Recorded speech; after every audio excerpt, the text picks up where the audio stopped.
In the depths of a dark and claustrophobic underground bunker, a mother crouches with her two children, huddling together in a desperate embrace. The air is thick with the stench of fear and uncertainty, mingling with the muffled sounds of distant explosions and the chilling cries of battle outside. The mother, her heart pounding in her chest, wraps her forearms tightly around her children, pulling them close to her trembling body. She can feel the tension in their small frames, the rapid rise and fall of their chests as they struggle to contain their fear. "They are coming," she whispers, her voice barely audible over the cacophony of chaos outside. It's a mantra, a feeble attempt to reassure her children, to offer them some semblance of comfort in the face of impending danger. But with each repetition, the words ring hollow, echoing the stark reality of their precarious situation. Outside, the world is a battleground, consumed by the relentless onslaught of an enemy force whose motives remain shrouded in darkness. The mother's mind races with thoughts of what horrors await them beyond the safety of their fragile sanctuary. Will they be discovered? Captured? Worse? Her prehensile tails coil protectively around her children, their gentle touch a silent promise of her unwavering resolve to keep them safe at all costs.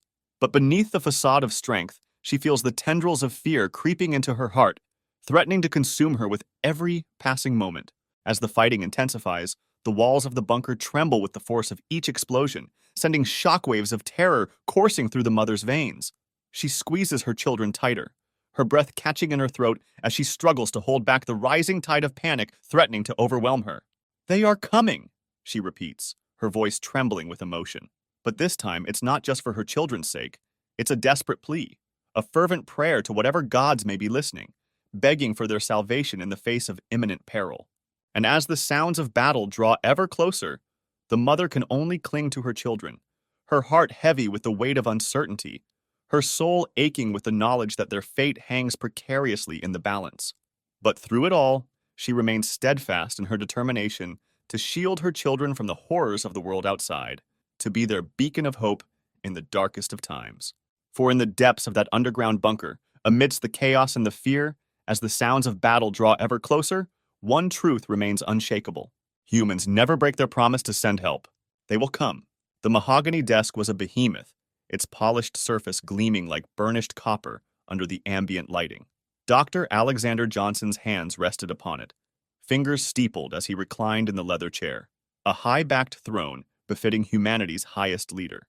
Though his features appeared no older than 50, the deep creases etched into his face belied the strain of his 113 years, hinting at the extreme daily stress he had subjected himself to, pushing the age restriction therapy to its limits. Each line, each crevasse seemed to hold the weight of the burdens he had shouldered over the decades at the helm of the Soul Federation. His eyes, once a vibrant blue, had taken on a steely quality, sharpened to a penetrating intensity by a lifetime of peering into the abyss of the unknown and emerging. Time and again, with humanity's welfare assured. Johnson's expression was unreadable, a carefully cultivated mask of solemnity that had served him well in a milieu where the slightest tell could be exploited. Only the occasional twitch at the corner of his stern mouth hinted at the tumult simmering beneath the surface as he presided over this clandestine summit. The opulent office surrounding him was a merging of the ancient and modern, a grand mix of mankind's cultural heritage with its pioneering technological marvels. Tomes bound in ornate gilded leather shared shelf space with holographic displays, their projections casting a spectral azure brilliance across the vaulted chambers. Despite the grandeur, an unmistakable tension hung in the air, nearly palpable in its heaviness. The gravity of the discussion to follow seemed to permeate every breath, every fleeting silence between the assembled advisors. Johnson knew that the decisions weighed in this very room held the power to irrevocably alter humanity's trajectory for generations to come. Seated across from Dr. Johnson was Admiral David Chen, his imposing figure projecting an aura of command. Though his features suggested a man of only 45 years, the faint creases at the corners of his eyes hinted at decades more experience navigating the complexities of intersystem affairs. Chen's very presence commanded respect, a gravity honed over his long tenure as the chairman's most trusted economic and diplomatic advisor. Despite the weight of his advancing years, Chen moved with an unmistakable vitality and suppleness that underscored his dedication to peak conditioning. His slate gray suit was tailored with crisp, clean lines that extended to every aspect of the admiral's persona, a studied practicality befitting a man of his position. Only the subtle glimmer of military embellishments on his lapel served as an understated reminder of the strategic brilliance that complemented his diplomatic acumen. The partnership between Johnson and Chen had been forged over many years in the crucible of shared challenges and hard-won victories. An unspoken language of furrowed brows and minute nods conveyed the profound mutual respect and steadfast commitment to safeguarding humanity's interests that reverberated between the two men, a bond that transcended mere words. To Chen's right sat General Sofia Ramirez, the embodiment of unwavering fortitude. Her features were carved with an unyielding severity that only the faintest hint of smile lines at the corners of her mouth could soften, suggesting a lifetime where scowls had far outnumbered grins. Rows of medals and campaign ribbons adorned Ramirez's immaculately pressed uniform, accentuating her portrait of ironclad discipline. As the Federation's preeminent military strategist and commander of the planetary defense forces, Ramirez's reputation as a brilliant, fearless leader preceded her like a vanguard. Her shoulders were squarely set, chin raised ever so slightly in an unconscious assertion of the unyielding determination that had propelled her ascent through the ranks. Those who had witnessed her deftly navigate the theaters of interplanetary conflict knew her tactical brilliance was surpassed only by her unwavering dedication to the soldiers under her command. Though their appearances suggested mere middle age, the faint signs of age restriction therapy revealed both Chen and Ramirez's true longevity, a privilege afforded to the elite echelons of the Seoul Federation's leadership. "Thank you both for coming on such short notice," Johnson began finally, his baritone reverberating with a solemnity befitting one who had witnessed over a century of human history. "As you know, we've received a message from aliens near Jupiter claiming to be part of a group called the Galactic Coalition. They're requesting communication." Admiral David Chen's brow furrowed, casting profound lines across his brow, trenches carved by decades of navigating the delicate web of inter-system affairs. He exchanged a weighty glance with General Sofia Ramirez before remarking, "This is unprecedented. We've never encountered extraterrestrial life before, and now they're at our very doorstep." His tone was measured, honed by years of practiced diplomacy, yet rippled with trepidation. "We must proceed with caution." Ramirez's expression was carved from determination itself, her eyes narrowing beneath the flashes of holographic light. A veteran of too many interplanetary conflicts to count, the medals adorning her uniform were hard-won emblems of her unwavering dedication. "I say we assemble a fleet and show them we're not to be trifled with," she interjected, her voice edged with the tempered steel of a seasoned commander. "They can't just intrude into our space and expect complacency. They need to understand we're capable of defending ourselves." Johnson leaned back in his chair, the very image of a leader weighed by the gravity of consequence. One gnarled hand rose, absently raking through his crop of silver hair as he contemplated their stark options. "While I understand the impulse, we must also consider the ramifications of overt hostility. We don't want to escalate the situation unnecessarily." Chen gave a solemn nod of agreement. "Precisely. Diplomacy may be our best recourse here." The lines around his eyes crinkled with the sagacity of his years. "We need to approach this with level heads and open lines of communication." Frustration furrowed Ramirez's brow as she crossed her arms over her chest, the consummate soldier bristling at the notion of perceived weakness. "And if they're hostile, we can't afford to leave ourselves vulnerable. We need to be prepared to defend ourselves and our interests by any means necessary." A world-weary sigh escaped Johnson's lips as he smoothed his hands over his uniform trousers. "Agreed. We need contingencies for every eventuality." His jaw tightened, the muscle twitching with resolution. "But let's not jump to conclusions before we have more facts. We need clarity on their intentions before deciding our next move." The sober silence stretched between the trio as they each weighed the implications of the alien visitor's arrival. Finally, Johnson broke the stillness, his voice slicing through the tension with measured solemnity.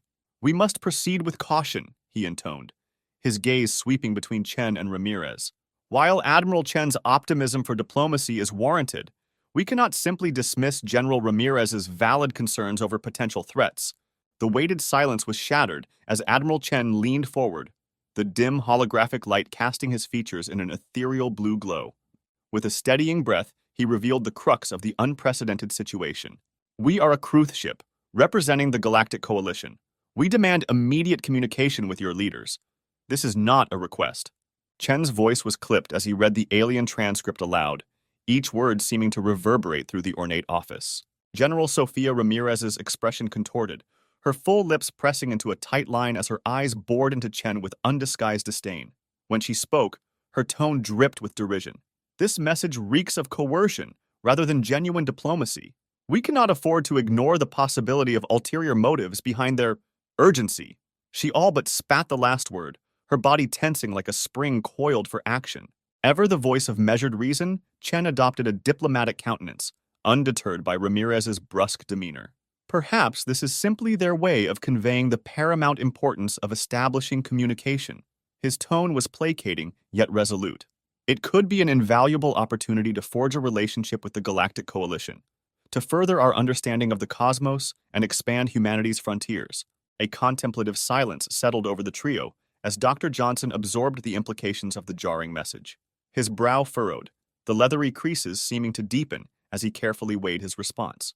Indeed, their words imply a pressing need for dialogue, but we must proceed judiciously considering every angle. Johnson's piercing stare shifted between his advisors as he posed the burning question. Is there a balance to be struck? A path where we can extend the proverbial olive branch while also remaining steadfastly guarded? The weighty inquiries seemed to linger in the stillness, each of them ruminating on the ramifications before Chen spoke up once more, his voice hospitable yet authoritative. A purely aggressive posture risks escalating tensions unnecessarily, yet appearing overly accommodating could convey weakness, which we cannot abide. He stroked his chin pensively. But what if we assemble a fleet as a deterrent, a strategic display of defensive readiness to quell any potential hostilities? We would position our ships accordingly while simultaneously extending an invitation to engage in diplomatic discourse. It projects strength and resolve, yet also a willingness to pursue peaceful resolutions. Johnson leaned back in his chair, fingers steepled as he mulled over Chen's proposed compromise.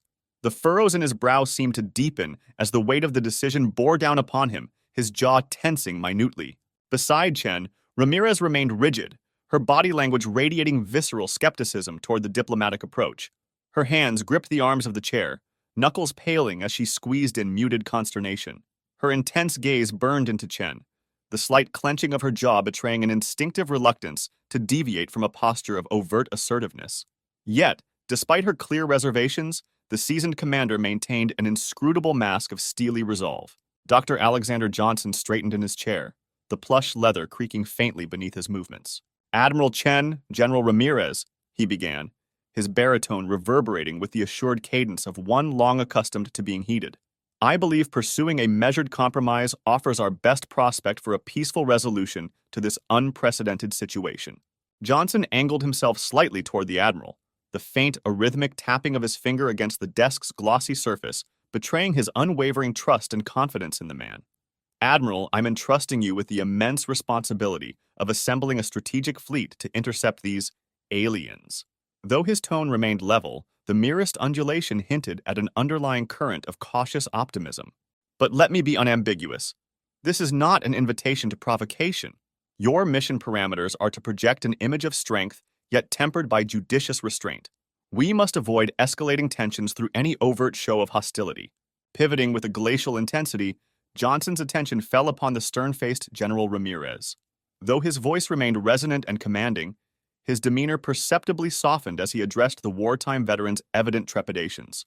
General, I comprehend the wellspring of your concerns, and they are prudent ones, but we simply cannot proceed haphazardly into the unknown. His words carried the faintest timbre of a general counseling a respected subordinate. I need you to coordinate closely with the Admiral, pooling your respective insights to ensure our fleet is battle-ready to face any contingency within the next 3 hours. Preparation and readiness must be our lodestar. As Johnson spoke, his posture remained an archetype of composure and fortitude. Every calculated breath, every masterful modulation of his tone, conveyed the unshakable command of a leader wearily acquainted with navigating the most turbulent of storms.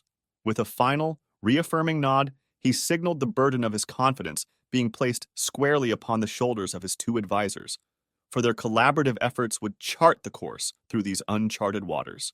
The cruth ship, a solitary vessel adrift in the abyss of space, trembled with the weight of their plea.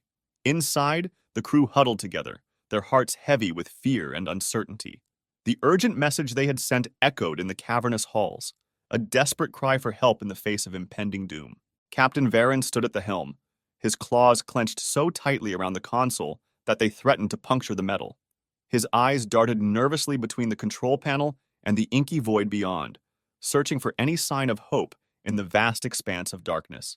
"They will answer," he muttered. The words a feeble attempt to quell the rising tide of despair that threatened to engulf him. Around him, the crew moved with frantic urgency, their movements a blur of motion as they scrambled to prepare for the inevitable onslaught. Each one felt the weight of their mission bearing down on them, the burden of knowing that their actions could mean the difference between salvation and annihilation. "We are a cruth ship representing the Galactic Coalition," the message had proclaimed, each word a desperate plea for salvation. But as the minutes stretched into hours with no response, doubt gnawed at the edges of their resolve. Would their call for aid fall on deaf ears? Were they doomed to face the insectoid horde alone? "We demand immediate communication with your leaders. This is not a request," the message had insisted. But now, faced with the deafening silence of space, the crew's hopes began to falter. The impending doom of the approaching horde loomed large in their minds, a relentless force that threatened to crush them beneath its weight. The scanner blips grew louder, each one a grim reminder of the imminent danger that lurked just beyond the ship's hull. With each blip, the crew's desperation deepened, their hearts heavy with the knowledge that their time was running out. Every second of delay brought the horde closer, their hunger driving them ever onward. "They will answer," Captain Varan repeated, his voice barely above a whisper, as he struggled to hold on to the flicker of hope that still burned within him. He knew that their only chance lay in the belief that somewhere out there, in the vast expanse of space, someone would hear their plea and come to their aid. But as the blips on the scanner grew closer, the crew's resolve began to crumble. Panic spread like wildfire through their ranks, threatening to consume them in its fiery embrace. Yet still, Captain Varan stood firm, his eyes fixed on the void before him, his determination unyielding in the face of overwhelming odds. "They will answer," he said once more, his voice ringing out with a note of defiance amidst the chaos that surrounded them. And though the crew's fear was great, their hope burned brighter still. For in the darkness of space, it was their unwavering belief in the power of connection, of reaching out across the vast expanse of the cosmos, that sustained them in their darkest hour. And so they waited, their hearts heavy with fear and anticipation, their eyes fixed on the stars above. For in the end, it was not the darkness that defined them, but the light of their unwavering belief that somewhere out there, someone would answer their call. "The humans will answer," he whispered as a prayer. General Sofia Ramirez strode with purposeful urgency down the sleek, polished halls of the Sol Federation Administration headquarters, her brow furrowed, her mind a whirlwind of conflicting thoughts in the wake of the recent meeting. Dr. Alexander Johnson and Admiral David Chen commanded respect as formidable leaders, their wisdom and experience guiding the fate of humanity. Yet their decision left a bitter taste in her mouth, a nagging sense of discontent gnawing at her insides. As she passed the bustling offices and conference rooms, her aides scurried to keep pace, their footsteps echoing in the quiet corridor. Their anxious whispers and hurried gestures went unnoticed by the general. Her focus consumed by the weight of her responsibilities, her jaw clenched with determination. The meeting had not unfolded as she had hoped. The compromise reached felt too lenient, too cautious for her liking. She had argued passionately, her voice resonating with conviction, for a stronger show of force, a bold statement to assert humanity's strength and resolve. But in the end, her pleas had been overruled, her orders clear and unyielding, leaving her torn between loyalty and her instincts. Now, as she made her way to her temporary office, General Ramirez pondered her next course of action. She knew that disobedience was not an option, her oath to follow orders unwavering. And yet, a part of her rebelled against the constraints placed upon her, a fierce desire to protect her people and her world burning within her chest like an inextinguishable flame. She entered her office, the familiar surroundings offering a brief respite from the turmoil of her thoughts. With a heavy sigh, she settled into her chair, her aides still hovering nearby, their eyes fixed upon her, awaiting her commands with bated breath. After a moment of tense contemplation, General Ramirez's jaw set in a firm line, her decision made. Though it went against her instincts, her loyalty to the chain of command would prevail. However, she would follow orders with her own subtle assertion, sending medium-strength craft to fulfill her duty, while also conveying her belief in the need for vigilance and strength. As she relayed a summarized version of the meeting to her aides, a steely sense of resoluteness settled over her features. Though the path ahead was shrouded in uncertainty, she would face it with unwavering courage and resolve, her duty to humanity foremost in her mind. "We need to prepare a squadron for deployment," she commanded. I want a squad, no. Make it 2 squads of the F-23 interceptors armed and ready to depart within the hour. Now, who will lead the escort mission? She thought, her fingers rapidly selecting, flicking and tapping on the touchscreen of her command console. A seasoned leader was needed, someone stationed close to Jupiter, a veteran pilot with experience, someone level-headed and not prone to rash actions. As candidates flashed across the screen, her hands moved with decisive swiftness, dismissing those who did not meet her exacting criteria. A familiar name appeared, and a slight smile tugged at the corners of her lips. The squadron will be led by Captain Harris. He is currently stationed on the Astraean, orbiting Jupiter, General Ramirez added, her voice tinged with confidence. He's a seasoned pilot with a knack for strategic thinking. Get him on a secure connection. I will make sure he's briefed on the mission parameters and ready to lead his team into action. Her aides snapped to attention, their fingers flying across their personal holographic displays as they swiftly relayed her orders to the appropriate channels, the urgency in their movements mirroring the gravity of the situation. As they worked with efficient precision, General Ramirez continued, the F-23 interceptors are to be deployed as a defensive measure. They excel in escort missions and are capable of slowing down enemy advances until reinforcements arrive. Her eyes scanned the room, ensuring her words were met with unwavering focus. Make sure they're armed with the latest anti-ship weaponry and have their shields at maximum capacity. The aides nodded in solemn acknowledgement, their faces etched with purpose as they jotted down notes and confirmed the intricate details of the deployment, every nuance treated with the utmost importance. With her orders issued, General Ramirez leaned back in her chair, a sense of determination settling over her. The F-23 interceptors may not be the largest or most powerful craft in the fleet, but they would serve their purpose well should the need arise, buying precious time for humanity in the face of an uncertain future. Admiral David Chen stepped out of Dr. Alexander Johnson's office, his mind still processing the details of their discussion.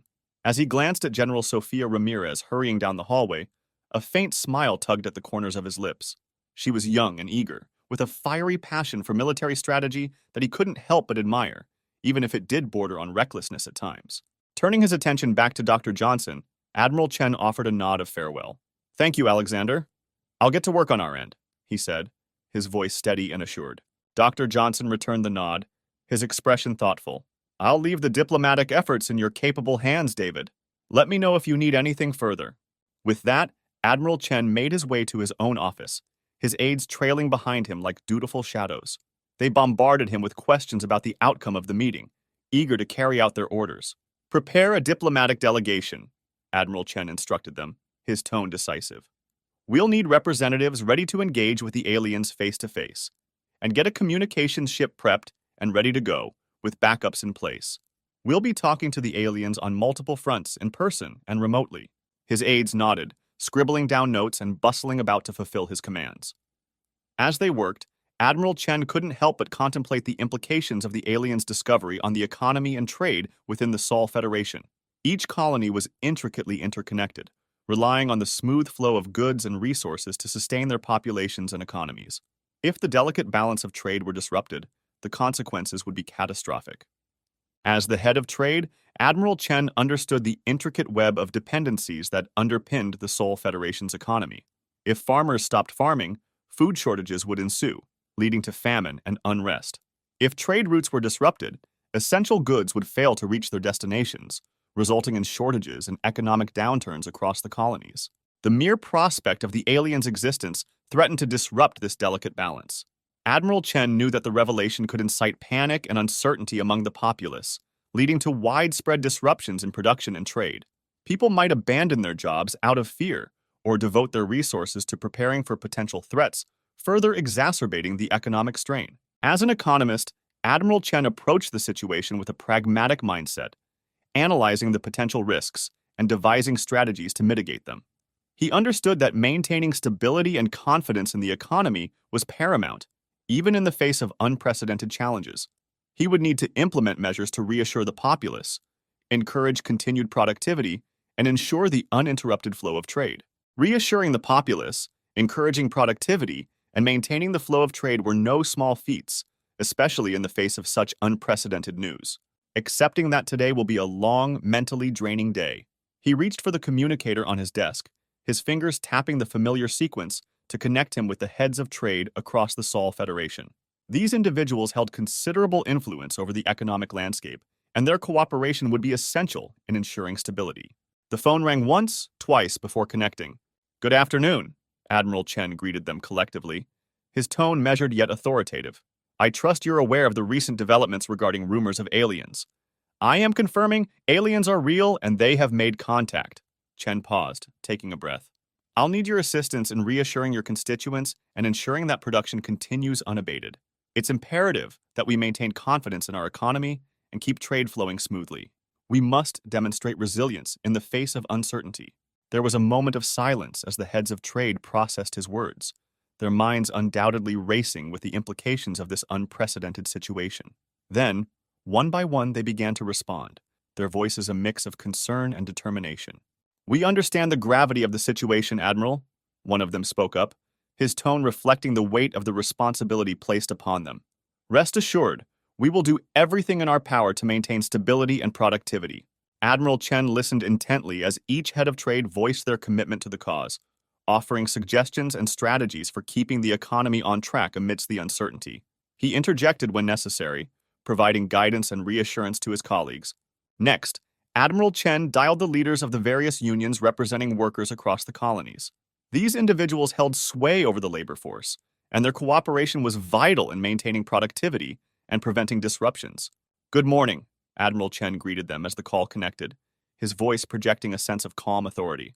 "I appreciate you all taking the time to join me today. I wanted to discuss a matter of utmost importance, the recent confirmation of alien existence." There was a murmur of surprise and concern from the union leaders, and Admiral Chen could sense the tension in the air. "I understand this news may come as a shock," he continued, choosing his words carefully, "but it's imperative that we address it head-on. Our primary goal is to ensure the continued stability and productivity of our workforce." He paused, allowing his words to sink in before pressing on. "The existence of aliens presents us with unprecedented challenges, but also opportunities," Admiral Chen explained, his tone measured yet persuasive. "We must approach this situation with a sense of pragmatism and unity. By working together, we can adapt to these new circumstances and emerge stronger than before." Admiral Chen proceeded to reach out to the heads of theology, fully aware of the intricate balance between faith and reason. He understood the vital role they played in maintaining social cohesion and stability during times of crisis.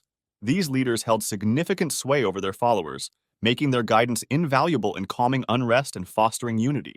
Explaining the existence of aliens demanded a personal approach, one that couldn't be achieved through mere communication channels. Admiral Chen recognized the need for a face-to-face meeting to broach such sensitive matters. Thankfully, the Federation always had a delegation of religious representatives on standby at its offices for such contingencies. Within a brief span of 30 minutes, arrangements for the meeting were swiftly made. Admiral David Chen addressed the staunch religious leaders.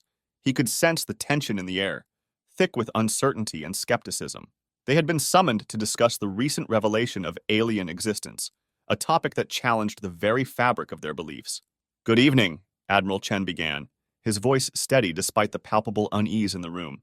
"I understand that this news may come as a shock to many of you. It challenges our understanding of the universe and raises profound questions about our place within it." The religious leaders exchanged wary glances, their expressions a mixture of disbelief and apprehension. One of them, a venerable figure with a commanding presence, spoke up first. "Admiral Chen," he began, his voice tinged with skepticism, "are you suggesting that the existence of these aliens is somehow compatible with our faith? How can we reconcile this revelation with the teachings of our scriptures?" Admiral Chen met the leader's gaze squarely, his expression composed yet empathetic. "I understand your concerns," he replied, "but I assure you, the discovery of extraterrestrial life does not diminish the significance of our beliefs. Rather, it presents an opportunity for introspection and growth." Another religious leader, his tone tinged with frustration, interjected, "But Admiral Chen, how can we trust this information? What proof do we have that these aliens even exist? This could be nothing more than a ploy to undermine our faith." Admiral Chen nodded thoughtfully, acknowledging their doubts. "I understand that this may be difficult to accept," he said, "but the evidence is undeniable. We must approach this revelation with an open mind, seeking understanding rather than allowing fear to cloud our judgment." The religious leaders remained skeptical, expressing their doubts and probing with questions. However, as Admiral Chen patiently addressed their concerns with diplomacy, he noticed a subtle change in their attitude. Gradually, they began to entertain the idea that their faith could accommodate the existence of aliens. Despite their reservations, they agreed to help maintain order among their congregations for the sake of trade and the economy. Dr. Alexander Johnson watched as Admiral David Chen and General Sofia Ramirez disappeared down the hallway, their figures gradually diminishing until they were mere specks in the distance. With a sigh, he turned back to his office, the weight of their earlier discussion lingering in the air. As he settled back into his chair, a nagging doubt crept into his mind. Had he made the right decision in agreeing to the compromise? Was diplomacy truly the best course of action? For a fleeting moment, uncertainty clouded his thoughts, threatening to unravel the resolve he prided himself on. But then, like a beacon cutting through the fog of doubt, his father's words echoed in his mind. "We are Johnsons," his father had always said, his voice a steadfast reminder of their family's legacy. "Once we make a choice, we commit to it fully." With a determined nod, Dr. Johnson pushed aside his doubts, reaffirming his commitment to the path they had chosen. He had never been one to waver in the face of adversity, and he wasn't about to start now. Reaching for his phone, he dialed his secretary's extension, instructing her to cancel all his meetings for the day. There were more pressing matters at hand, and he needed to focus his attention fully on the task ahead. Before he could dial another number, however, his thoughts turned to his wife. He couldn't shake the feeling that he needed to hear her voice, if only for a moment of reassurance amidst the chaos unfolding around them.